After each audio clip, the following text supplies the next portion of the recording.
foco de hoje é Godzilla 2, Rei dos Monstros, continuação de Godzilla de 2014.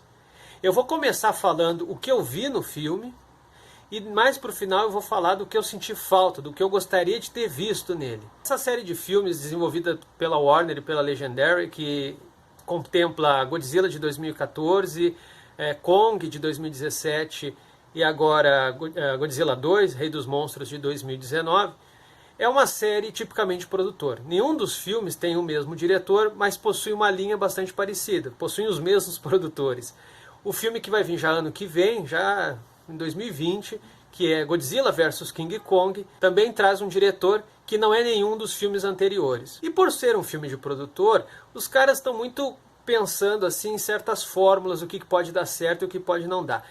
E é inevitável considerar que são os mesmos estúdios que estavam por trás dos filmes do Batman, quando Christopher Nolan dirigia.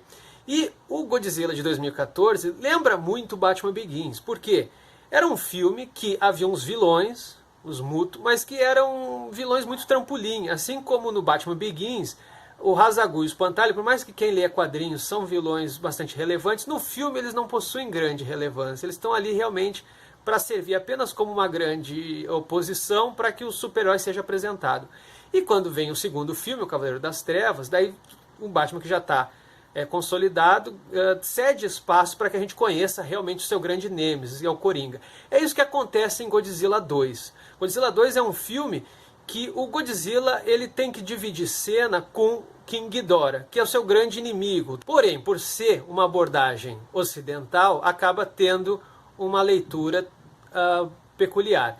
E o que eu achei mais fascinante no filme foi o fato de que, e isso é muito visível, de que eles pensaram assim, bom, se Godzilla é Deus, é God, e o primeiro filme de 2014 já construiu Godzilla o tempo todo como uma figura divina, quem é o inimigo de Deus? Bom, o inimigo de Deus é o diabo. Então, toda a iconografia em cima do Ghidorah no filme é a figura de Satã. Ele sai de um abismo na Antártida, como se ele estivesse saindo do inferno. A apresentação dele, os humanos quando vêm pela primeira vez, é a visão de um demônio saindo das profundezas do inferno. Depois tem aquela cena fantástica nele no México, onde ele abre as asas, aquelas asas de morcego que ele tem, e a gente vê um crucifixo. Então, novamente, essa relação muito forte com símbolos cristãos.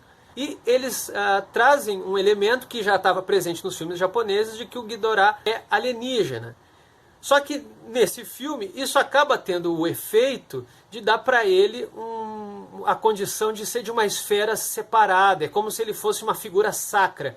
Não sacra benigna, mas sacra maligna. Ou mesmo, se a gente for pensar, um anjo caído. Ou seja, ele é Lúcifer. Daí que não é por acaso que o filme é rodeado, tirando o Godzilla, de monstros. Eu digo os monstros que têm destaque, não uma série de outros monstros pequenos que aparecem ao longo da história. Os monstros que têm destaque, ou seja, Mothra, Rodan e o próprio King Ghidorah. São monstros alados. Então o filme todo circula como uma espécie de panteão angelical se degladiando em nome do futuro da humanidade. Rodan é um anjo caído, ele se confronta com Ghidorah num primeiro momento, mas acaba baixando cabeça para ele, né? Acaba prestando tributo. Já Mothra é diferente, Mothra se mantém íntegro. É um anjo, uma figura angelical, que fica ao lado de Godzilla e o salva até por 2 vezes na história, né? Inclusive, a Mothra ela transita nessa figura entre amante e mãe. No segundo momento, inclusive, é pulverizada, dando vida a eles, sacrificando em nome desse Deus, desse Deusila, desse Godzilla. Então o filme trabalha com uma salada de frutas, né? Tem iconografia cristã, tem lendas gregas, se a gente vê Atlântida, eles não falam Atlântida, mas é Atlântida ali, naquela cidade submersa, onde o Godzilla vai lá recuperar forças. Porém, a entrada naquela cidade e muito da maneira como eles se referem aos titãs ao longo do filme está muito ligado ao imaginário Lovecraftiano. Lovecraft está presente ali o tempo todo, ou seja, na hora que o personagem do Ken Watanabe vai encontrar o Godzilla, aquilo ali é o chamado de Cthulhu. E claro, o folclore japonês na esteira dos filmes do Godzilla. Um folclore japonês já completamente alegorizado pelos filmes, os tantos filmes do Godzilla japoneses. Filmes, inclusive, que foram bastante respeitados. Mothra tem uma estreita ligação com Gêmeas, no filme pela atriz Yi Chang.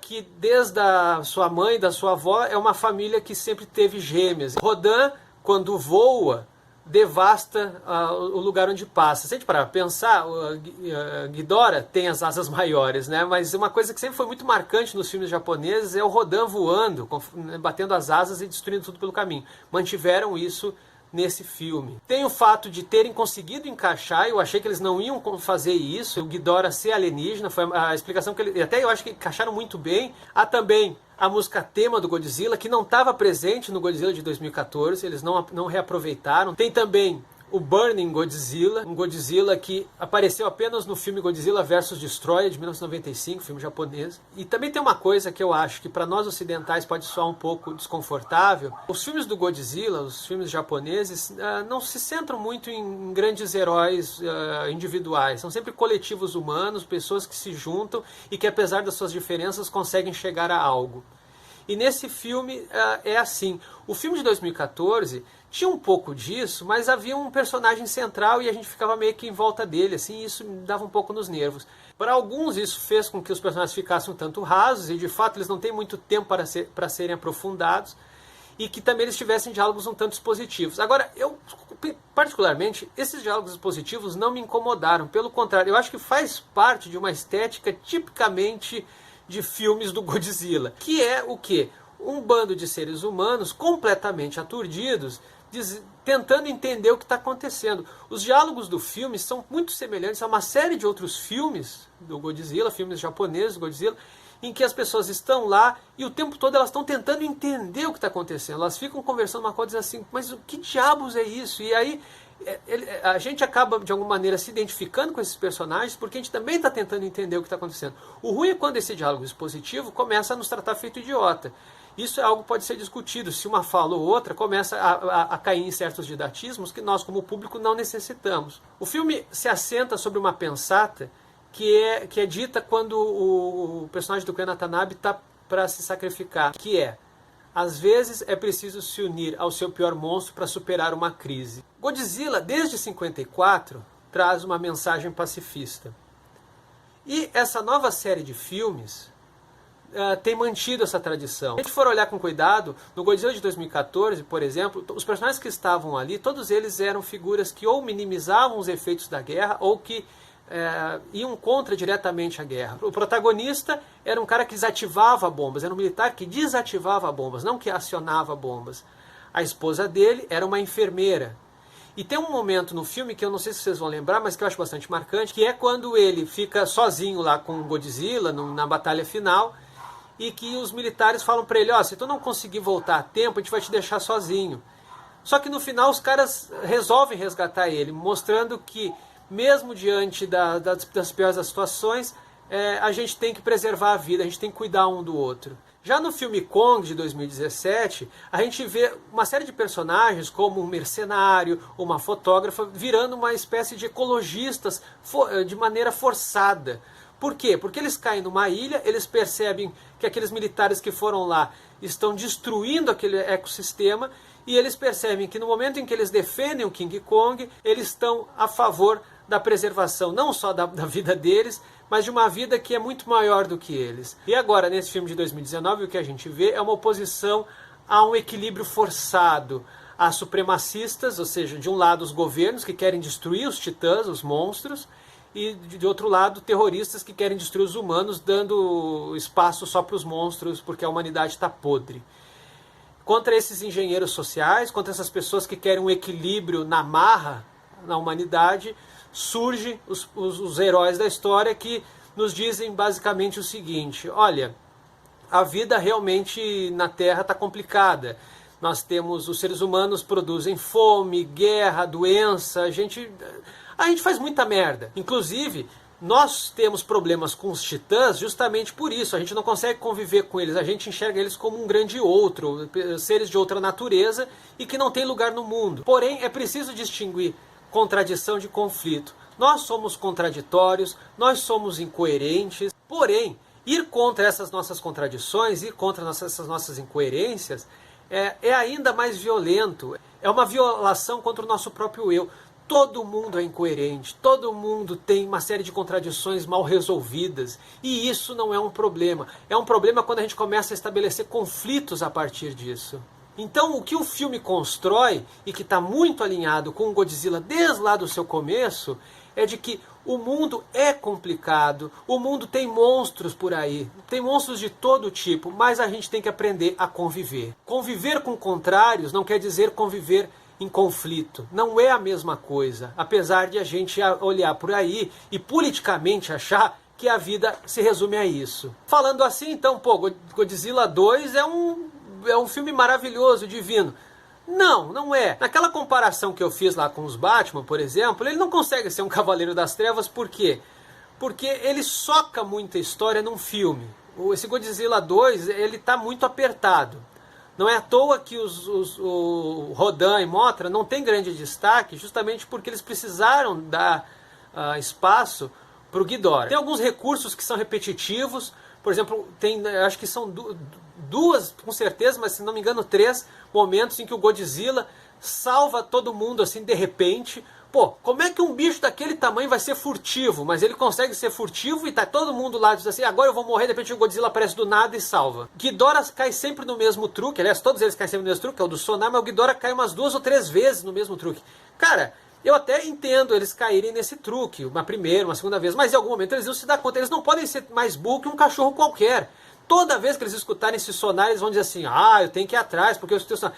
Na batalha final, quando o Ghidorah tá lá quase matando o Godzilla, aí o sonar toca na quadra do lado, ele tá vendo que são seres humanos ligando uma porra de uma caixinha, aí ele para de tentar matar o Godzilla, que é o grande inimigo dele, e vai atacar aquela caixinha. Pô, ficou forçado. E tem aquele lance que se você for perguntar para qualquer fã de Godzilla, dos filmes japoneses, é que, pô, por que só tem batalha noturna? Né? Claro, serve muito para disfarçar CGI. Mas, poxa, não tem uma única batalha diurna. Por que não, sabe? Vocês têm verba, cara. Se virem aí. O filme termina com uma cena pós-créditos, que parece não dizer muita coisa. O ator, Charles Dance, que no filme faz um traficante, consegue uma cabeça morta do King Ghidorah. Eu acho que é a deixa para vir o Biollante como vilão. Eu não acredito, só se está vindo um filme muito bosta, que o próximo Godzilla vs King Kong é só os dois dando tapa um no outro. Os dois foram construídos nos filmes como protetores, embora no final desse filme já a deixa, né? Pô, Godzilla sempre lutou pela gente. Será que não vai ter um momento que ele vai encher o saco? Será que então vão trabalhar no terceiro filme com Godzilla se voltando contra nós? Pode ser. Mas eu ainda não compro a ideia de que vão simplesmente preencher um filme inteiro só com esses dois caindo na porrada. Então eu acredito muito num terceiro personagem que vai ser um vilão que vai acabar unindo os dois.